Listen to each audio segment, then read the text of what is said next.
Interesting news article in the LA Times that LA prices in Southern California have gone up by 8% overall over last year's price. And I think that's good news. Now, I will say I took the Google search. I did not click on the LA Times because there's a paywall and nobody pays for the LA Times. It's just, I grew up on the LA Times. It used to be a great source of news, and nowadays it's just a rag.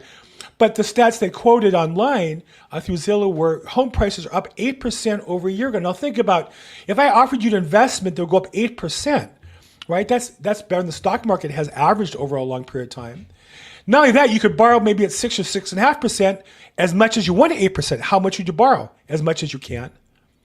Not only that, you wouldn't pay taxes on the appreciation until you sold it, unlike other stocks where you have to turn over regularly in some cases. Well, that's a good deal.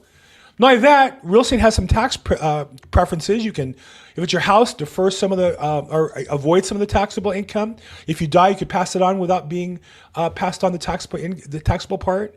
If it's an investment, you can roll perhaps some of the taxes into the next property. So a great investment, and here we are in LA. As tough as the real estate market is, as bad as people tell you it is, the reality is home prices went up in the last year by 8% in Southern California, which I think is good news. Okay, so here is next piece of, I think, false news is Jerome Powell. Jerome Powell is one of the most educated idiots in America. He's one of those guys with all kinds of degrees and in all the right parties.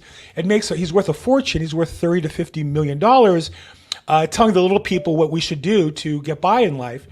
And so he comes up with this gem, which is the best thing we can do for housing is succeed in getting inflation down to 2%. Now, first off, the answer to that is, well, duh. If you stop stealing 5% of our economy every year through inflation, then everybody benefits, right? It's Jerome Powell and his pal, what was her name? I'm drawing a blank on the woman who said that inflation was transitory.